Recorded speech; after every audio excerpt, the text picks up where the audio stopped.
I'm Smurf from the Heathens. I'm out here in Australia and I'm chatting with Staxx.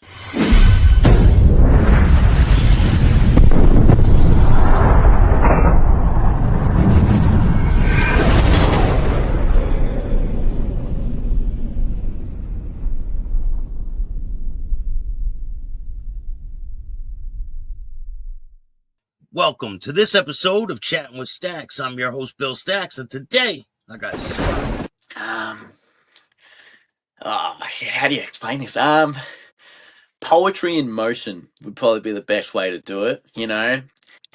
You're as one. And whether you're at the very front, in the middle, running tail gunner right at the back, it feels great. It feels so good. Even looking ahead of you, you see a whole bunch of your patches on your brother's backs in front of you. We're all doing the same motion, same time. It feels awesome. It's people say freedom, which it is, but there's a lot more to it. It's art. I consider it to be like poetry, like art. How far have you guys ridden? As a pack, you mean, or just kind of Yeah, like, oh yeah, yeah. Well, either as a pack or separately by yourselves. yeah. Well, we'll see. See, I think furthest, in smaller groups. I think not long ago, one of our members rode all the way from here up to Cairns, which is the equivalent of about, oh geez, I don't know, 1,500 miles probably. In what just as a pretty casual ride, and there are some times where we only go for 3 or 4 hour rides each way just to go to a pub. We'll ride 4 hours, get 2 beers, ride 4 hours home. Every day's different. Sometimes we only go 2 minutes down the road. So every day's different, man. It's Yeah. good. Yeah, yeah. Have you had any situations while you guys were out riding? You mean in a negative view or Negative, positive, anything? negative positive? We get we do get a lot of positive. I think we do get a lot of the other bigger patch clubs coming up to us, mainly because we're during that time when the club wasn't really active for all those years, and now we've popped back up out of nowhere. It's cool seeing all the older guys from other clubs that remember the And they're patch. curious. They're Yeah, curious and about they're you guys. like, and it's they're like for a minute there, it's like they feel like they've got amnesia. They're like, that ain't right. They haven't seen these guys in 15 years, and then you get some of the younger guys from other clubs, and they've never seen us before, and so because they don't know that we've been around for 52 years, they'll come up to us and try and like mud check us a little bit and think that we're a fake club or something. Have you had problems being out, maybe at a bar or something like that? Have you had problems with different people? Like, and that's it all things that could have escalated to problems. Yeah, absolutely. But I believe it all comes down to the way you go about it, as to whether that ignites or not. If someone comes up to you, with a bit of attitude, if you act cool back towards them, they kind of realize that you're not a threat. You know, whereas if someone come up to me or one of my brothers, and we just started retaliating straight off the bat, absolutely. It all depends on how you go about it, man. Yeah, but sometimes people are just, you can't talk to them. They're just being ignorant. You know what I mean? Yeah, yeah. But if people are gonna be like that, then you know you gotta you gotta do what you gotta do. So here, I got a couple pictures I want to show you, and maybe you could explain what some of Yeah, these man. pictures are. Yo, yeah. So that that picture there was taken at the back of a tattoo shop that we frequent, and I think we all rode there one day, or not all, just like the four of us there. We rode there one day, just got some ink done, and then hung out there for a while and annoyed the locals, and then headed back home again. Like just a casual day. What's So, the deal with the tattoos? what look like club tattoos? Yeah. Yeah, yeah, yeah. So I'm pretty sure we run the same rules that the Americans do. So after a year of being patched, we can have something small, and then after that 5 year of being a full patch member, you can go for the full back tattoo Are kind of you gonna thing. So, are you gonna do that?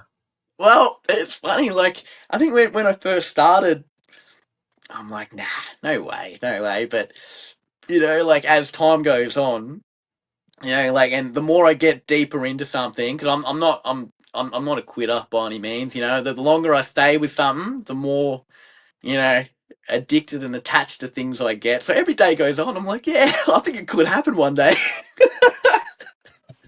So how is it to be a part of this motorcycle family? How are the relationships with you and your brothers? Honestly, like unbelievable. I really and I really put that down to our prospect and filtering process. Again, I said quality over quantity, and you usually from the first minute you meet a new hang around or prospect whether they're going to be a good fit or not, and because of that, we get along so good. And I think Travis said himself, because we're more than just a club. We actually are a family, and man, it's so true. I've got whether I've got some brothers that live 2 streets down from me, and I've got another brother that lives up in the next state. And whether you're really close or really far between, there's you can go. It doesn't matter. You can feel that bond, and it's really good, You really can good. always count on Yeah. your Oh man. brothers. Yeah. Oh, 100%, man. It's yeah. Again, it really helps you sleep at night. It's really Yeah. good. Yeah. Yeah. Here, I got some more pictures for you to check out. Where's Oh, this? yeah. Yeah. So there's a really cool old country town in Victoria called Beechworth, and we went for a ride up there last year, late last year. Went for a ride up there, and so that's the old Beechworth jail. It's no longer active, but we went for a ride there because just, well, one, really cool photo opportunity, as you can tell. But there's Yeah. actually been in that I won't point out names, but in that lineup, there's a few of the guys that actually spent time in that Beechworth jail too. So we're just giving him a little bit of memories to come back to. Yeah, yeah. Are you Yeah. guys near the Are you guys near the ocean? Nah, nah, definitely inland. Definitely inland, but really good like mountain range riding, like hilly up down curbs, kind of big trees and stuff like that. Really good riding areas. But if we do want to go towards the beach, it's an hour ride.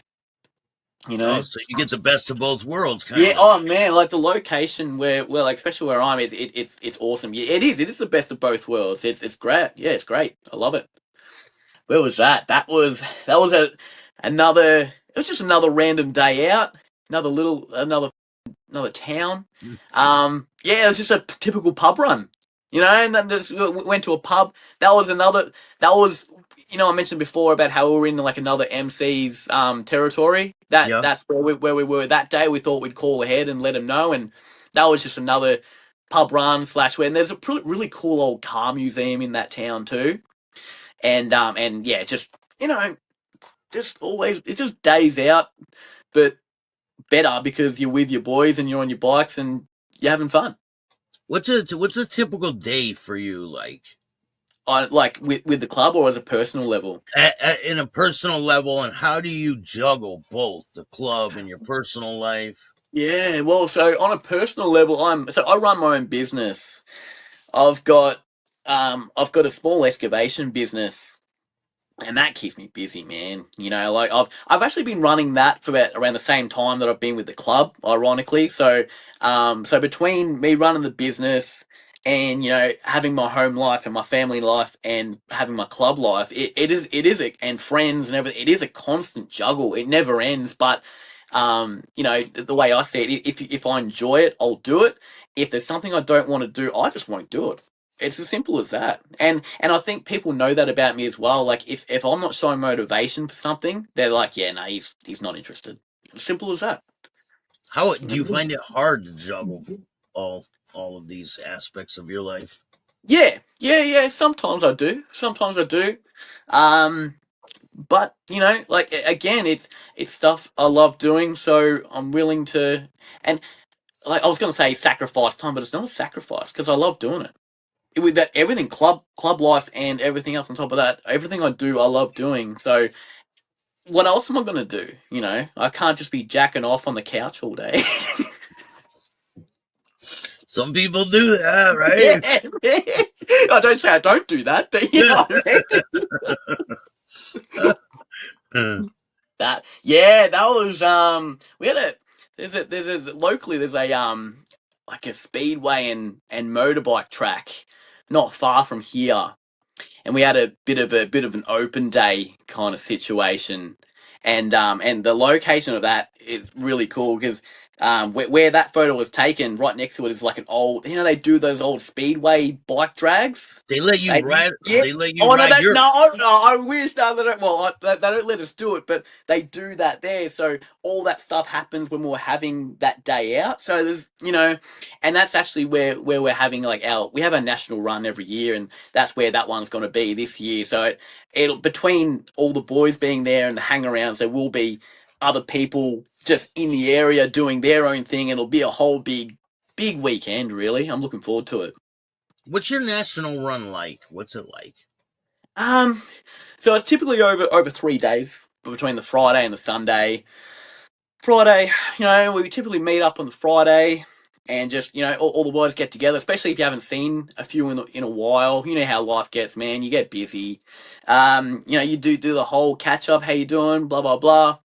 Usually have a big party Friday night, you know, live bands and all that stuff, you know. You camp And out? You guys yeah, camping and stuff? yeah. Well, it depends. We have a different location. Like we try to pick a different location every year if we can, you know. But if it's not, then you can do it. Sometimes we're camping.